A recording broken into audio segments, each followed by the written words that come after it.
When our power-hungry HOA president had my motorcycle towed without warning, she didn't realize she was picking a fight with the soon-to-be CEO of Harley-Davidson, igniting a storm that would unravel years of hidden corruption. What would you do if your HOA president was pocketing thousands in illegal towing kickbacks? Welcome to my channel. Drop a comment below and tell me where you're watching from. I had just pulled into my driveway after 3 grueling weeks of closed-door meetings, finalizing my new role as Harley's next CEO. The sky was glowing with a perfect orange sunset, but something else caught my eye, an even brighter orange paper flapping on my garage door. My gut dropped. This reeked of Margaret Whitmore. I'd only had 2 run-ins with our HOA president since moving in 6 months ago, but that was enough. She ruled the neighborhood like her own empire. First, she lectured me about my lawn being half an inch too high. Second, she sent her husband over with a ruler to measure the distance between my mailbox and the curb. I yanked the notice off the door, my hands shaking with rage. Violation: unauthorized vehicle storage. Remove motorcycle within 48 hours or face towing and fines. Beneath that, in Margaret's flawless cursive, motorcycles reduce property values and attract an undesirable element to our community. I looked over at my spotless 2023 Harley-Davidson Road Glide, worth more than Margaret's imported SUV. I'd spent weekends washing it, polishing it, teaching the neighborhood kids a little motorcycle maintenance. Even old Mr. Johnson next door loved showing it off to his grandson. Right then, Margaret strutted by in her designer workout outfit, her platinum hair barely moving. No wave, no smile, just a pointed glance at my bike and a tap on her overpriced smartwatch. The message was crystal clear: time's running out. I wanted to shout, to tell her I wasn't just some guy with a bike. I was about to become the face of Harley-Davidson. But something told me to hold back, to document everything first. I took out my phone, snapping pictures of the bike, the notice, and my perfectly maintained property. That's when Tom Peterson, my neighbor and Margaret's loyal HOA enforcer, came out to water his lawn. "Shame about the bike," he said, not sounding very sorry. Behind him, parked in his driveway, was a tow truck with a fresh logo, Peterson's Towing. It clicked. This wasn't about bikes. This was a racket. Inside, I opened my laptop and pulled up our HOA bylaws. 3 hours and 2 coffees later, I still hadn't found a single rule explicitly banning motorcycles. But I did find something else. Every tow in the past year had been done by Peterson's Towing, at unusually high fees. Just then, my phone buzzed. HOA email, emergency board meeting, vehicle policy updates. The timing was no coincidence. I glanced out the window and saw Margaret and Tom chatting in her driveway, stealing glances toward my garage. I shut my laptop with a grin. They had no idea who they were messing with. But they were about to find out. Never judge a CEO by his bike. I had 48 hours, and I was already forming a plan. Before dawn, my security camera pinged me awake. A blue tow truck crept into my driveway. I ran downstairs, heart racing, but it was too late. My Harley was already being hauled away. In the dim light, I saw it, Peterson's Towing. I jumped into my car to follow, but the truck vanished. Then my phone buzzed. A text from Margaret. Unauthorized vehicle removed per HOA guidelines. Office opens at 9 a.m. At exactly 9 o'clock, I walked into the HOA office. Margaret sat behind her desk, pearls around her neck, smug smile locked in. Tom Peterson lounged in the corner, spinning his keys like a cowboy. "Mr. Z's," Margaret said, not looking up. "I've got your paperwork right here." She slid a folder across the desk, some obscure rule about recreational vehicles, highlighted in neon yellow. "This is ridiculous," I said, keeping calm. "That bike is worth more than your annual salary. You can't just steal it." Margaret finally looked up. "Actually, we can. Article 7, Section 12. No recreational vehicles in driveways. You were given notice." "A notice you posted while I was out of town on business," I replied. Tom chuckled in the corner. "Rules are rules," Margaret said sweetly. "We care about property values. Not everyone wants to live in a neighborhood overrun by motorcycles." She said it like a slur. What she didn't know? I'd just been named CEO of Harley-Davidson. The announcement was days away. I could have told her. Could have watched her pale. But I didn't. "Where's my bike?" I asked. "Peterson's impound," Tom chimed in. $500 cash to get it back." I pulled out my phone and started taking pictures of every document. No photography allowed in the office, Margaret snapped. Interesting, I said. Is that written down somewhere? As I left, I saw them whispering. Through the glass door, I caught Tom slipping something into Margaret's hand. The game was on. When I opened the desk drawer, that's when I saw it. The tiny security camera tucked in the corner of their office. Something told me those tapes might reveal more than they intended. Sitting in my car, I took a closer look at the paperwork they left me. The HOA rule they cited had a revision date from just last month. Odd timing. Even odder, the towing company's address matched a property Tom Peterson bought right after he became Margaret's so-called community enforcement advisor. My phone buzzed, another text from Margaret. Impound fees increased by $1,100 each day. Better hurry. I smirked. A press conference was coming next week. Sometimes, the smartest move is to sit back and let people dig their own graves. Margaret and Tom. They were practically begging for shovels. Sleep didn't come easy that night. My mind kept circling back to my missing bike. At 3 a.m., I fired up my laptop and started digging through the HOA's website. Something about that bylaw Margaret mentioned felt off. For cups of coffee and 20 minutes later, I struck gold. A full archive of HOA rules going back 15 years. My hand trembled. The motorcycle clause Margaret quoted? Never board approved. She had quietly added it 3 months ago, right after Peterson's towing landed the HOA contract. Speaking of Tom, I remembered something sketchy about his company's name, Peterson's Premium Towing Service LLC. I pulled up the state business registry. Registered just 4 months ago. And guess what? Same address as Margaret's personal real estate office. I went deeper, pulling up every HOA financial report I could find. In 3 months, Peterson's Towing had collected $47,000 in services. That's a ridiculous amount of towing for our little neighborhood.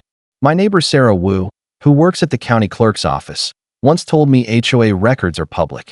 At 8 a.m. sharp, I was waiting outside her office. What she found floored me. Margaret had changed our HOA's banking setup 6 months ago, transferring everything to a tiny bank. The same bank where Tom Peterson sat on the board. But that wasn't the worst of it. Sarah pulled up property records. Turns out, Tom's wife owned the storage lot for the towed vehicles. And the kicker? They were charging storage fees triple the legal limit under state law. I stepped out for air. That's when I saw them, Margaret and Tom, having lunch at a cafe across the street. Laughing smug. Margaret waved what looked like another violation notice. Through the window, I watched Tom jot something in a small notebook. Back inside, Sarah helped me find the final piece. A notice from Margaret, dated last week, announcing a new community improvement fee. Claimed it was for enhanced security, but the amount matched the inflated storage fees to the dollar. I made sure Sarah certified every document. On my way to the car, I spotted a familiar tow truck. One of Tom's. The driver didn't recognize me, but I knew him. It was Margaret's son, who she said was away at college. I snapped a photo. That night, my office was covered in documents, post-its, a full crime web. My phone buzzed, a text from Margaret. Hope you're not too upset about the bike. Just following the rules. Little did she know, I had just sent every piece of evidence to my legal team. At Harley-Davidson. Because here's what no one knew yet. I was Harley's new CEO. We hadn't gone public with it, but Margaret's scam had crossed a line. Over the weekend, I spoke with neighbors. The Jacksons lost their vintage Mustang. The Garcias' Triumph vanished while they vacationed. Even Mrs. Chin's grandson had his first car taken during dinner. Each story fueled my quiet rage. Then my assistant Maria ran in with news. Margaret planned to auction off all abandoned vehicles this weekend, including my bike. She sent the notice to an old business address, hoping I'd miss it. I grabbed my phone and called Ray Martinez, president of the State Motorcycle Rights Association. Ray, remember when I helped kill that unfair helmet law? I need a favor. Within the hour, my inbox exploded with support from bike clubs across the state. Margaret had awakened the wrong crowd. Her reply came fast. A courier delivered a bill for $4,500 in towing fees and a note in her neat cursive. Rules are rules, Mr. Zeit. Payment due in 24 hours. But something was off. The bank account number didn't match previous bills. I checked. It belonged to an LLC registered to Margaret's husband. They weren't just towing, they were laundering. I stayed up late building the case. Property records showed Margaret bought 3 homes in the neighborhood, dirt cheap, from families ruined by fees. The Garcias had to move. They couldn't keep up. This was a pattern. Target, fine, tow, bankrupt, buy. Then, close to midnight, my doorbell rang. Kevin Chun, Mrs. Chin's grandson. Mr. Zeit, I work at the courthouse records department. You need to see this. He handed me files showing dozens of illegal vehicle auctions. No notices, no permits. Margaret and Tom hadn't just taken my motorcycle. They'd robbed this community blind. I picked up my phone again, this time calling Jane Wong, our local investigative reporter. Jane, remember that corruption tip I promised? I've got a story for you. In our neighborhood drama, I finally sent emails to every HOA board member, except Margaret and Tom, attaching the damning evidence. The storm was coming, but first, I had a rally to organize. Just before dawn, I got an anonymous text. Auction moved up. Tomorrow, 9 a.m. They were rushing to sell my bike before I could intervene. But as the sun crept over our quiet neighborhood, I smiled. Margaret had no clue what was heading her way. The distant growl of engines told me the cavalry was already rolling in. Saturday morning broke sharp and cool. I drank my coffee on the front porch. Peace didn't last long. At exactly 8 a.m., the silence shattered as motorcycles roared into the neighborhood. Margaret was already outside in her pink bathrobe, watering her precious roses, when the first riders arrived. They came in waves: cruisers, sport bikes, pristine vintage machines. The Veterans Motorcycle Club led the way, followed by the Ladies of Chrome, the Classic Riders Association, and many more. Each rider wore a yellow vest with anti-discrimination rally on the back. I'd made sure every bike met legal noise limits. Margaret's hose hit the ground. She stared, mouth open, curlers still in her hair. She fumbled for her phone. "Tom, get over here now," she screamed. But Tom was already busy, arguing with a news crew parked in front of his towing company. I strolled over to Margaret, calm and professional. "Lovely day for a neighborhood event," I said, handing her an envelope. Inside was a cease and desist letter from my lawyer and photos of every illegal tow Tom had done in the past year. "You can't do this," she stammered, mascara streaking. "This is a quiet community. We have rules." Mrs. Chun from across the street appeared with a tray of cookies. "Actually, Margaret, we checked. The bylaws don't forbid community rallies." Behind her, the Rodriguez family set up a lemonade stand for the riders. Even grumpy old Mr. Johnson had his garage open, proudly showing off his restored 1950 Harley to a group of bikers. Margaret's face turned redder by the second as more neighbors emerged. The Williams kids were learning motorcycle safety from certified instructors. The Patels snapped photos for their son's school project on engines. "I'm calling the police," Margaret threatened, phone trembling in her hand. I pointed to the cruiser parked nearby. Officer Rivera waved, munching on a cookie from Mrs. Chun. "All taken care of," I said. "Permits are in place. And the police are very interested in those kickbacks from Tom's towing." Her expression changed when she saw the next vehicle arrive. A forensic accountant from the DA's office, carrying boxes of subpoenaed HOA financial records. "This isn't over," Margaret hissed, spinning to storm inside, until she saw what sat in my driveway. My original Harley, freshly detailed, with a sign that read "Protected by the U.S. Constitution," and the CEO of Harley-Davidson. She slammed her door, but the thunderous revving of bikes drowned it out. Mrs. Chin offered me a cookie. "Best Saturday morning ever," she said. I smiled. I had to agree. The fear that once ruled this street was gone. In its place, community. What started with a single news van had become a media circus. By noon, 5 stations lined the gates. Margaret paced in her yard, barking into her phone. A reporter approached me. "Mr. Zeit, care to comment on the HOA's towing practices?" I smiled and opened a thick blue folder from our forensic accountant. "This will explain more than my bike ever could." For 3 years, Peterson's Towing removed 68 vehicles, all within 24 hours of residents questioning fees. The reporter flipped through bank records showing shady transfers to an offshore account. From across the street, Tom burst out of his house. "You can't prove anything." I held up more documents. "Actually, we can." I turned to the camera. Each time a car was towed, half the fee went to a shell company called Urban Solutions, owned by Margaret and Tom. Neighbors gathered as the truth spilled out. Mrs. Chun stepped forward, eyes wet. "They towed my son's car on Christmas Eve. The floodgates opened. The Martinez family lost their work van. The Patel's daughter had her car towed during her graduation. Every story matched our evidence. Margaret finally emerged in oversized sunglasses. "This is a misunderstanding," she declared. "As HOA president," I said, "you mean your duty to maintain values by stealing from us?" I raised a final sheet: property sale records. Dozens of homes sold below market value after families were hit with towing fines they couldn't pay. Many were purchased by shell companies tied to her and Tom. The crowd hushed. Sweat glistened on Margaret's face. Tom had vanished. "One last thing," I added. I held up my phone. The screen played security footage from my garage. There she was, Margaret, personally directing the tow truck at 6 a.m., time-stamped and crystal clear. It was clear the 48-hour notice hadn't expired. The cameras captured everything, neighbors watching as Margaret finally snapped. "You people deserve this," she screamed. "Your trashy bikes and eyesore cars ruined this elite community." A police cruiser eased in behind the media vans. Two officers stepped out, papers in hand. I knew them. They were part of the motorcycle club that joined our protest. As they approached Margaret with search warrants, I turned to the cameras. "This isn't just about one motorcycle," I said. "It's about confronting abuse of power and uniting as neighbors." Behind me, people hugged, shared stories, years of fear finally melting as Margaret's reign fell apart.